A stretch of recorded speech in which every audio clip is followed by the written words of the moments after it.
Standard 12 physics chapter 4 ગતિમાન વિદ્યુતભારો અને ચુંબકત્વ। આપણે ચેપ્ટર 3 માં ભણી ગયા કે વિદ્યુતભાર જ્યારે ગતિમાં આવે ત્યારે એને આપણે વિદ્યુત પ્રવાહ કહીએ છીએ અને વિદ્યુત પ્રવાહ આપણે I = Q/T સૂત્રથી વ્યાખ્યાયિત કરેલ છે।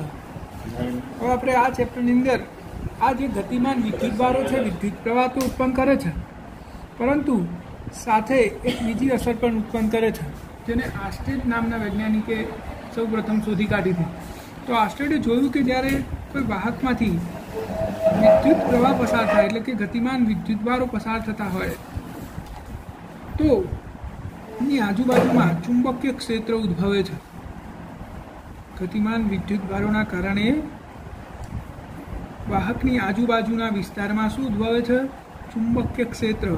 આ અસરની શોધ સૌ પ્રથમ આસ્ટેડ નામના વૈજ્ઞાનિકે કરેલી અને એને જોયું કે આપણે કોઈ વાહકને એટલે કે તારને કેન્દ્ર તરીકે લઈને એક વર્તુળ દોરીએ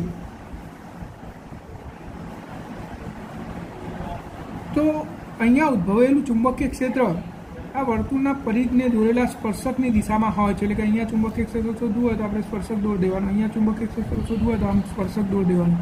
તો એને એવું અનુભવ્યું કે કોઈ વાહક તારને પ્રવાહધારિત વાહક તારને કેન્દ્ર તરીકે લઈને એક આપણે વર્તુળ દોરીએ તો આ વાહક તારમાંથી પસાર થતા ગતિમાન વિદ્યુતભારના કારણે ઉદ્ભવેલું ચુંબકીય ક્ષેત્ર આ વર્તુળના પરિઘને દોરેલા સ્પર્શકની દિશામાં હોય છે। એટલે કે એને આવું અનુભવ્યું હતું અહીંયા એક તાર છે, આ રીતે આમ ઊભો તાર હોય તો આ તારમાંથી જ્યારે વિદ્યુતભારો પસાર થતા હોય ગતિમાન વિદ્યુતભારો હોય તો ચુંબકીય ક્ષેત્ર આમ એની આજુબાજુમાં દોરેલા વર્તુળના સ્પર્શકની દિશામાં હોય છે। એટલે એને એકચ્યુઅલી એનો પ્રયોગ આપણે સમજવાનો પ્રયત્ન કર્યો તો એને એક તાર લીધો અને અહીંયા એક ચુંબકીય સોય મૂકી। જ્યારે આ તારમાંથી વિદ્યુત પ્રવાહ એને પસાર કર્યો ત્યારે ચુંબકીય સોય પુનરાવર્તન અનુભવે છે। તો તારના કિસ્સામાં એને દરેક જગ્યાએ આ ચુંબકીય સોયો મૂકી તો ચુંબકીય સોયો આ તારની બધી તરફ આ તાર છે આમ ઊભો તો એને અહીંયા ચુંબકીય સોય મૂકી તો ચુંબકીય સોયની દિશા આવી થઈ ગઈ, અહીંયા મૂકી તો આવી થઈ ગઈ, અહીંયા આવી થઈ ગઈ। એટલે કે ચુંબકીય સોય જુઓ તો વર્તુળના પરિઘ પર સ્પર્શકની દિશામાં ફરી જાય છે। તો આસ્ટેડે આ પ્રયોગ પરથી શું નિષ્કર્ષ કાઢ્યો? તો આસ્ટેડના પ્રયોગનો સીધો નિષ્કર્ષ કે કોઈપણ વાહક તારમાંથી જ્યારે વિદ્યુતભારો ગતિ કરે છે એટલે કે વિદ્યુત પ્રવાહ પસાર થાય છે ત્યારે આજુબાજુના વિસ્તારમાં ચુંબકીય ક્ષેત્ર ઉદ્ભવે છે અને આ ચુંબકીય ક્ષેત્ર એ તારને કેન્દ્ર તરીકે લઈને દોરેલા વર્તુળના સ્પર્શક પર પરિઘ પર દોરેલા સ્પર્શકની દિશામાં હોય છે। એટલે કે આ રીતે કોઈપણ બિંદુએ તમારે ચુંબકીય ક્ષેત્ર જોવું હોય તારની આજુબાજુમાં આ રીતે તાર છે તો મારે અહીંયા ચુંબકીય ક્ષેત્ર શોધવું હોય તો આ વર્તુળનો પરિઘ છે અને સ્પર્શક દોર દો। આમ આ રીતે આ વર્તુળ દોર્યું તો અહીંયા ચુંબકીય ક્ષેત્ર શોધવું હોય તાર અહીંયા છે તો અહીંયા સ્પર્શક દોર દેવાનો, અહીંયા શોધવું હોય તો સ્પર્શકની દિશામાં ચુંબકીય ક્ષેત્ર હોય છે। આ ઉપરાંત તેને તારની આજુબાજુમાં લોખંડનો ભૂકો ભભરાયો તો લોખંડનો ભૂકો પણ આ રીતે ઊભા તારની આજુબાજુમાં એને આમ લોખંડનો ભૂકો ભભરાયો તો ભૂકો પણ આવી રીતે વર્તુળાકારમાં ગોઠવાઈ જાય છે જે તમે બુકમાં આકૃતિ જોઈ શકો છો C। તો આસ્ટેડના પ્રયોગનું પરિણામ જ આપણા માટે મહત્ત્વનું છે કે કોઈપણ વાહકતારમાંથી જ્યારે વિદ્યુતભારો ગતિ કરે ત્યારે આજુબાજુમાં શું ઉદ્ભવે છે? ચુંબકીય ક્ષેત્ર ઉદ્ભવે છે। એટલે કે આ ગતિમાન વિદ્યુતભારના કારણે ચુંબકીય ક્ષેત્ર ઉત્પન્ન થયું એમ કહી શકાય અને એનો જ અભ્યાસ આપણે આ ચેપ્ટરમાં કરવાનો છે। હવે આ ચુંબકીય ક્ષેત્ર જો અંદર તરફ જતી દિશામાં હોય તો એને આપણે ચોકડી વડે દર્શાવીશું અને બહાર તરફ આવતી દિશામાં હોય તો એને એક પોઈન્ટ વડે દર્શાવીશું। એટલે કે આવી ચોકડી દોરેલી હોય તો સમજી લેવાનું કે અહીંયા ચુંબકીય ક્ષેત્ર પુસ્તકના પાનાની લંબ અંદર તરફ જતી દિશામાં છે અને આવું પોઈન્ટ હોય તો અહીંયા ચુંબકીય ક્ષેત્ર પુસ્તકના પાનાની લંબ બહાર તરફની દિશામાં છે એવું આપણે કહી શકીએ। હવે ચુંબકીય ક્ષેત્રનું ઉદ્ગમ અને ચુંબકીય ક્ષેત્ર એની થોડી આપણે બેઝિક ઇન્ફોર્મેશન મેળવી લઈએ। તો ચુંબકીય ક્ષેત્રમાં જઈએ પહેલાં આપણે વિદ્યુત બળની વાત કરીએ તો કોઈ જગ્યાએ વિદ્યુત ક્ષેત્ર હોય અને માન લો કે અહીંયા વિદ્યુત ક્ષેત્ર છે અને આ વિદ્યુત ક્ષેત્રમાં કોઈ વિદ્યુતભાર આવે Q તો આની પર લાગતું બળ આપણે F = Q સૂત્ર પ્રમાણે વ્યાખ્યાયિત કરીએ છીએ। એટલે કે એફ ઇઝ ઇક્વલ ટુ ક્યુ ની કિંમત આપણને ખબર છે. માન લો કે અહીંયાથી અંતર આર હોય તો અહીંયા વિદ્યુત ક્ષેત્ર કેટલું થાય કે ક્યુ અપોન આર સ્ક્વેર. તો આ રીતે કે ક્યુ અપોન આર સ્ક્વેર આ રીતે આપણે બળ શોધીએ છીએ. એફ બરાબર ક્યુઈ અથવા તો એફ બરાબર કે Q square upon R square.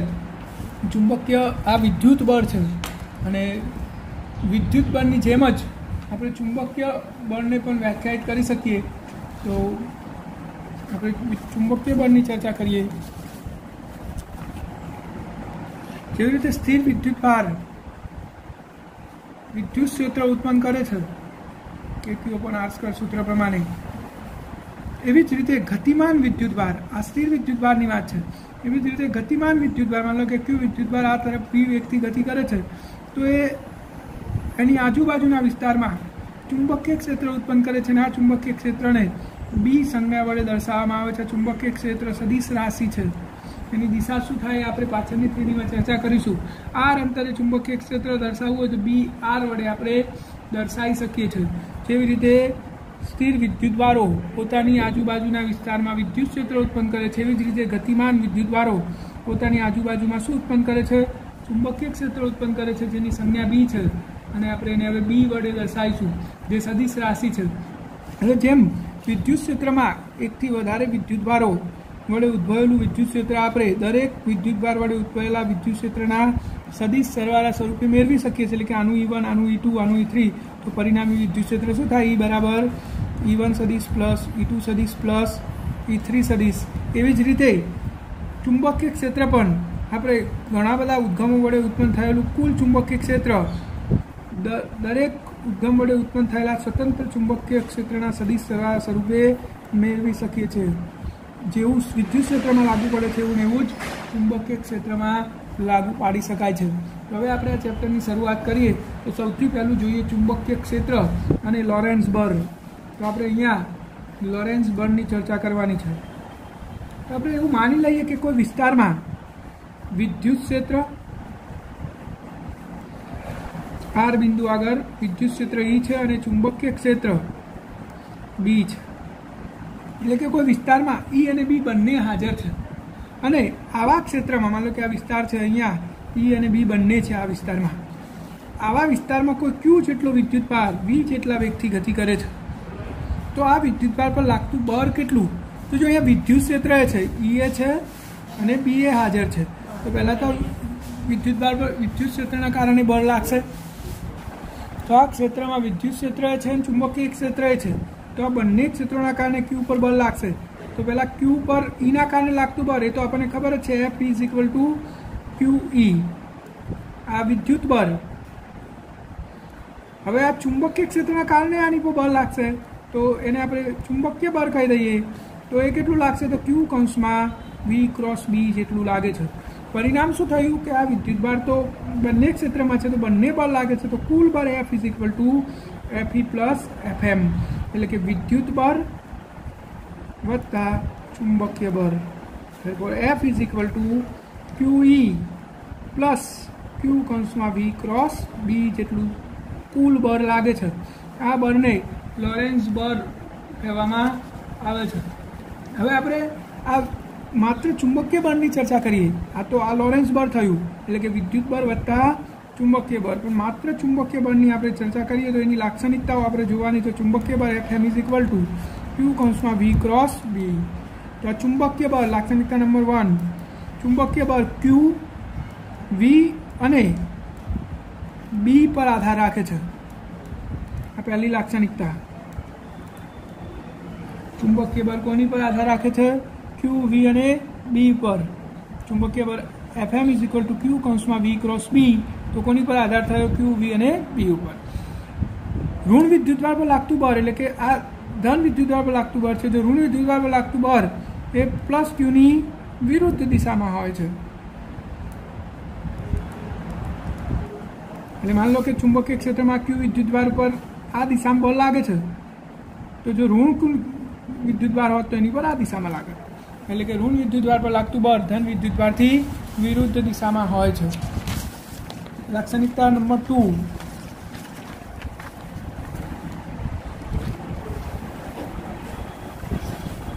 ચુંબકીય બળ F is equal two Q કૌંસમાં V ક્રોસ B છે, એટલે કે આ બળ એ V અને B ના સદિશ ગુણાકાર વડે મળે છે. F શું છે? એ V અને B ના સદિશ ગુણાકારનું પરિણામ છે. એનો અર્થ શું થયો કે જો વેગ અને ચુંબકીય ક્ષેત્ર V અને B સમાંતર હોય અથવા પ્રતિ સમાંતર હોય, કેમ જુઓ તમે, F ઇઝ ઇક્વલ ટુ આવું લખું Q V B sine theta, સદિશ ગુણાકાર મેં દૂર કર્યો તો સાઇન થીટા લખ્યું. હવે સમાંતર એટલે તો થીટા બરાબર 0 થાય અને પ્રતિ સમાંતર એટલે થીટા બરાબર પાઈ થાય. તો બંને કિસ્સામાં Q V B સાઇન 0 અને Q V B સાઇન 180 એટલે કે પાઈ, આ બંનેનો જવાબ શું થાય? 0. એટલે કે બળ ત્યારે જ લાગે છે જ્યારે આ V અને B સમાંતર અથવા પ્રતિ સમાંતર ના હોય. જો સમાંતર અને પ્રતિ સમાંતર હોય તો એની પર લાગતું પરિણામી બળ શું થઈ જશે? 0 થઈ જશે. આ લાક્ષણિકતા નંબર 2 છે. તો V અને B ના સદિશ ગુણાકાર વડે આપણને F મળે છે. એનો અર્થ શું થયો કે F એ V અને B બંનેને લંબ રૂપે લાગે છે. તો સદિશ ગુણાકારનો નિયમ જ છે કે F is equal two Q કૌંસમાં V ક્રોસ B. તો આ V અને B ના સદિશ ગુણાકારના સ્વરૂપે મળતું પરિણામ આ V અને B બંનેને લંબ હોય છે, એટલે કે બળ એ V અને B બંનેને લંબ હોય છે અને એની દિશા આપણે જમણા હાથના સ્ક્રૂના નિયમ પ્રમાણે શોધી શકીએ છીએ. તો Fની દિશા V અને B વડે બનેલા સમતલને લંબ હોય છે. તો આ લાક્ષણિકતા નંબર 2 થઈ. હવે આપણે લાક્ષણિકતા નંબર 3 જોઈએ. તો જો વિદ્યુતભાર ગતિમાં ના હોય, વિદ્યુતભાર ગતિમાં ન હોય તો F ઇઝ ઇક્વલ ટુ 0, કારણ કે F is equal two Q કૌંસમાં V ક્રોસ B સૂત્ર પ્રમાણે જો V બરાબર 0 તો F બરાબર પણ શું થઈ જાય? 0 થઈ જાય છે. એટલે કે જો વિદ્યુતભાર ગતિમાં ના હોય તો બળ લાગતું નથી. અને F is equal two Q કૌંસમાં V cross B, therefore F is equal two Q V B sine theta, જ્યાં થીટા એ શું છે? V અને B વચ્ચેનો ખૂણો છે. થીટા એ V અને B વચ્ચેનો ખૂણો છે. અને હવે આપણે બીની દિશા જોઈ લીધી, બીની દિશા Fની દિશા પણ જોઈ લીધી, V અને B વડે બનેલા સમતલને લંબ. અને હવે આપણે આને વ્યાખ્યાયિત કરવું હોય ચુંબકીય ક્ષેત્રને, આપણે આ રીતે કરી શકીએ કે ચુંબકીય ક્ષેત્રને લંબરૂપે 1 મીટર પર સેકન્ડના વેગથી ગતિ કરતા વિદ્યુતભાર એકમ મૂલ્યના વિદ્યુતભાર પર લાગતું બળ 1 એકમ હોય તો આ ચુંબકીય ક્ષેત્ર 1 ટેસ્લા જેટલું હોય છે એવું આપણે કહી શકીએ. શું કર્યું અહીંયા આપણે? જુઓ, F is equal two Q કૌંસમાં V ક્રોસ B. તો જો Qની કિંમત 1 લઈ લીધી, Vની કિંમત 1 લઈ લીધી અને Fની કિંમત 1 એકમ લઈ લીધી. તો આપણે વ્યાખ્યા આ રીતે આપી શકીએ કે ચુંબકીય ક્ષેત્રને લંબરૂપે, એટલે કે માની લો કે ચુંબકીય ક્ષેત્ર અંદર તરફ જતી દિશામાં છે, ચોકડી એટલે અંદર તરફ ચુંબકીય ક્ષેત્ર, આ વિસ્તારમાં ચુંબકીય ક્ષેત્ર અંદર તરફ જતી દિશામાં છે અને કોઈ વિદ્યુતભાર આમ ગતિ કરે છે. પુસ્તકના પાનાની લંબ અંદર તરફ ચુંબકીય ક્ષેત્ર અને પુસ્તકના પાનામાં કોઈ વિદ્યુતભાર ગતિ કરે છે. તો આપણે આને આ રીતે વ્યાખ્યાયિત કરી શકીએ કે ચુંબકીય ક્ષેત્રને લંબરૂપે 1 મીટર પર સેકન્ડના વેગથી એકમ મૂલ્યના ધન વિદ્યુતભાર પર લાગતું બળ 1 ન્યૂટન હોય તો અહીંયા ચુંબકીય ક્ષેત્ર 1 ટેસ્લા જેટલું છે એવું આપણે કહી શકીએ. આ ટેસ્લા એ ચુંબકીય ક્ષેત્રનો એકમ છે. શું છે? ચુંબકીય ક્ષેત્રનો એકમ. ચુંબકીય ક્ષેત્રનો એકમ ટેસ્લા થશે. અથવા તો બીજો એકમ પણ આપણે વ્યાખ્યાયિત કરી શકીએ. જુઓ, અહીંયા F બરાબર Q કૌંસમાં V ક્રોસ B માં B ને સૂત્ર કરતા બનાવો તો F અપોન QV એટલે કે ન્યૂટન પર કુલમ ઇન્ટુ મીટર પર સેકન્ડ, એટલે સેકન્ડ ઉપર જતું રહેશે તો ન્યૂટન સેકન્ડ પર કુલમ મીટર. આ ચુંબકીય ક્ષેત્રનો બીજો એકમ થશે. અને ટેસ્લા નામના વૈજ્ઞાનિકની યાદમાં એનો એકમ ટેસ્લા પણ છે, જેની સંજ્ઞા છે T. તો ચુંબકીય ક્ષેત્ર પર લાગતા ચુંબકીય ક્ષેત્રના કારણે લાગતું બળ લોરેન્ટ્ઝ બળ કોને કહેવાય? આપણે અહીંયા ચર્ચા કરી અને ચુંબકીય બળની 3 લાક્ષણિકતાઓ જોઈ. કે ચુંબકીય બળ F બરાબર Q કૌંસમાં V ક્રોસ B જેટલું હોય અને ચુંબકીય બળ Q V અને B પર આધાર રાખે છે. ઋણ વિદ્યુતભાર પર લાગતું બળ ધન વિદ્યુતભારથી વિરુદ્ધ દિશામાં હોય. આ લાક્ષણિકતા નંબર 1. લાક્ષણિકતા નંબર 2, કે એફ એ ક્યુ વી અને બીના સદિશ ગુણાકારથી મળે છે. એટલે એનો અર્થ શું થયો કે જો વી અને બી સમાંતર અથવા પ્રતિ સમાંતર હોય, વી અને બી સમાંતર અથવા પ્રતિ સમાંતર હોય તો લાગતું બળ 0 થઈ જાય છે. એનો અર્થ એ થયો કે બળ એ વી અને બી બંને વડે બનેલા સમતલને લંબ હોય છે. આ એની બીજી લાક્ષણિકતા છે. અને ત્રીજી લાક્ષણિકતા, જો વિદ્યુતભાર ગતિમાં ના હોય તો લાગતું બળ 0 થઈ જાય છે. એટલે કે બળ એ વી અને બીને લંબ ગતિમાન વિદ્યુતભાર પર લાગે છે. અને એફ બરાબર ક્યુ બી સાઇન થીટા થાય તો થીટા શું છે? વી અને બી વચ્ચેનો ખૂણો છે. ચુંબકીય ક્ષેત્રની સદિશ રાશિ છે, એનો એકમ ટેસ્લા થાય. ટેસ્લાની જગ્યાએ તમે ન્યૂટન સેકન્ડ પર કુલમ મીટર પણ લખી શકો છો. અને એને આપણે વ્યાખ્યાત કરવો તો આપણે આ રીતે કરી શકીએ કે ચુંબકીય ક્ષેત્રને લંબ 1 મીટર પર સેકન્ડના વેગથી ગતિ કરતા એકમ મૂલ્યના વિદ્યુતભાર પર લાગતું બળ 1 ન્યૂટન હોય તો એ ચુંબકીય ક્ષેત્ર 1 ટેસ્લા જેટલું હોય છે. તો આ આપણે ચુંબકીય બળની ચર્ચા કરી. હવે આપણે આગળનું ટોપિક જોઈશું, પ્રવાહધારિત વિદ્યુત પ્રવાહધારિત તાર પર લાગતું ચુંબકીય બળ. પ્રવાહધારિત તાર પર લાગતું ચુંબકીય બળ. તો અહીંયા આપણે એક તાર ધ્યાનમાં લઈએ. આપણી જોડે એક તાર છે જેનો આડછેદનું ક્ષેત્રફળ એ અને લંબાઈ આપણે એની એલ લઈ લઈએ. આ પ્રવાહધારિત તાર, એનો મતલબ શું થાય કે આપણે પ્રવાહધારિત તારની જગ્યાએ ગતિમાન વિદ્યુત ભારો ગણી શકીએ કે આથી ક્યુ જેટલો વિદ્યુત ભાર ગતિ કરે છે. તો આપણે અહીંયા એક એલ લંબાઈ અને એ જેટલું આડછેદનું ક્ષેત્રફળ ધરાવતો તાર ધ્યાનમાં લીધો છે. આ તારમાંથી વિદ્યુત ભારો ગતિ કરે છે એવી રીતે આપણે એને સમજી શકીએ. પ્રવાહધારિત તાર છે, પ્રવાહ એટલે શું? ગતિમાન વિદ્યુત ભારો. આપણે અહીંયા ગતિમાન વિદ્યુત ભારો ધ્યાનમાં લીધા છે. તો હવે આપણે આની અંદર વિદ્યુતભારની સંખ્યા ઘનતા ધારો કે n છે. એટલે કે એકમ કદમાં વિદ્યુતભારની સંખ્યા n લઈ લઈએ આપણે. આ કુલ કદમાંથી એકમ કદમાં વિદ્યુતભારની સંખ્યા n, તો કુલ કદમાં વિદ્યુતભારોની સંખ્યા કેટલી થાય? એકમ કદમાં n, તો આપણું આખું કદ v હોય તો v કદમાં કેટલી સંખ્યા n v થાય. અને v બરાબર શું થશે? ક્ષેત્રફળ ગુણ્યા લંબાઈ. તો કુલ સંખ્યા આવી ગઈ વિદ્યુતભારોની. હવે આપણે વિદ્યુતભાર ક્યુ લીધો છે તો કુલ વિદ્યુતભાર કેટલો થશે? QNAL. આ વિદ્યુતભાર થઈ ગયો આખા કદમાં રહેલો. એટલે કે આખા તારમાં આટલો વિદ્યુતભાર ગતિ કરે છે. તો તેના પર લાગતું ચુંબકીય બળ, F બરાબર Q કૌંસમાં V ક્રોસ B સૂત્ર પ્રમાણે. માન લો કે આ વિદ્યુતભારનો ડ્રિફ્ટ વેગ VD છે. બધા વિદ્યુતભારો વાહકમાં VD વેગથી ગતિ કરે છે તો Vની જગ્યાએ આપણે શું લઈ લઈશું? VD. અને Qની જગ્યાએ શું થઈ જશે? આટલો વિદ્યુતભાર છે તો QNAL કૌંસમાં VD ક્રોસ B. આટલું બળ લાગશે આ ગતિમાન વિદ્યુતભારો ઉપર. વાહક તારમાં જેટલા વિદ્યુતભારો છે બધા પર કેટલું બળ લાગશે?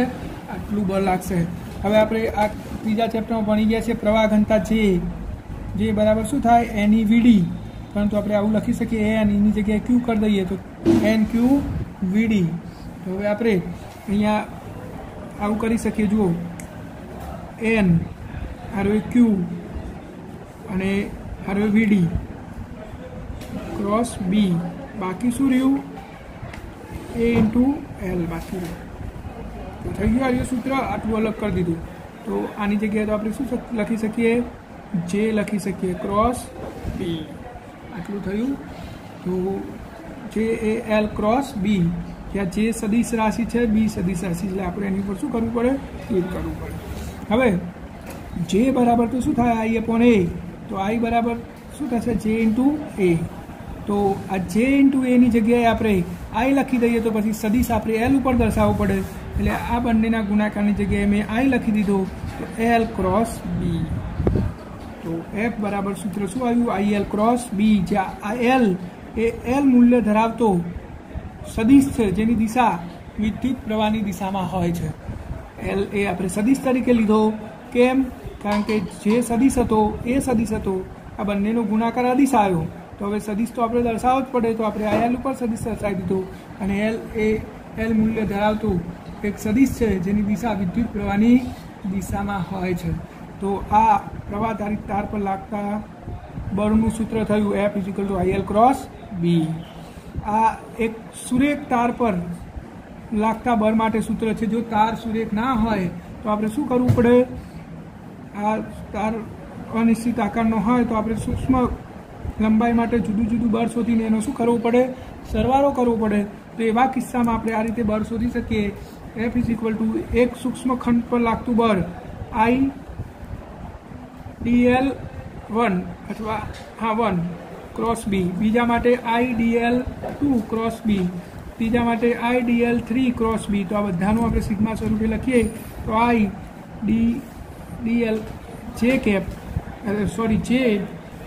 B, જ્યાં J = 1 to N। આ રીતે આપણે બળ શોધી શકીએ છીએ સંપાતપણાના સિદ્ધાંતનો ઉપયોગ કરીને। તો પ્રવાહધારિત તાર પર લાગતા બળનું સૂત્ર થઈ ગયું। તો પ્રવાહધારિત તાર પર લાગતા બળનું સૂત્ર આપણે મેળવવું હોય તો આપણે અહીંયા એવું લખી શકીએ કે ધારો કે એક L લંબાઈને એ જેટલું આર સીધું ક્ષેત્રફળ ધરાવતો તાર છે જેની અંદરથી વિદ્યુત ભાર ગતિ કરે છે। આપણે આ તારને ગતિમાન વિદ્યુત ભારોના સ્વરૂપમાં સમજી શકીએ છીએ। હવે ધારો કે આ તારમાં વિદ્યુત ભારોની સંખ્યા અથવા તો એકમ કદમાં રહેલા વિદ્યુતભારની સંખ્યા n છે, તો આપણા કુલ કદમાં વિદ્યુતભારની સંખ્યા કેટલી થાય? તો NV, અને વીની જગ્યાએ આપણે A × L મૂકી દીધું। તેથી આ તારમાંથી પસાર થતો કુલ વિદ્યુતભાર, તો આ કુલ વિદ્યુતભારની સંખ્યા ગુણ્યા વિદ્યુતભાર એટલે કે QNAL થયું। હવે તેના પર લાગતું બળ ચુંબકીય બળના સૂત્ર પ્રમાણે Qની જગ્યાએ આવ્યું અને જો વાહક તારમાં વિદ્યુતભારનો વેગ VD હોય તો એની જગ્યાએ VD। હવે આપણે આને આ રીતે અલગ પાડી દીધું, NE VDની જગ્યાએ NQ VD આપણું સૂત્ર છે। તો NQ અને VD જોડે લખી દીધા, બાકીનું જે વધી ગયું અહીંયા તો આની જગ્યાએ તો J થઈ ગયો × B। તો હવે એ J બરાબર તો શું થાય? એ J બરાબર તો I થાય, તો I મૂકી દીધો, બાકી વધ્યો L, તો સદિશ આપણે L ઉપર દર્શાવી દીધો। Lને આપણે એક L મૂલ્ય ધરાવતો સદિશ તરીકે લીધો છે જેની દિશા વિદ્યુત પ્રવાહની દિશામાં હોય છે। તો આ પ્રવાહધારિત તાર પર લાગતા બળનું સૂત્ર છે જે તમારે યાદ રાખવાનું છે।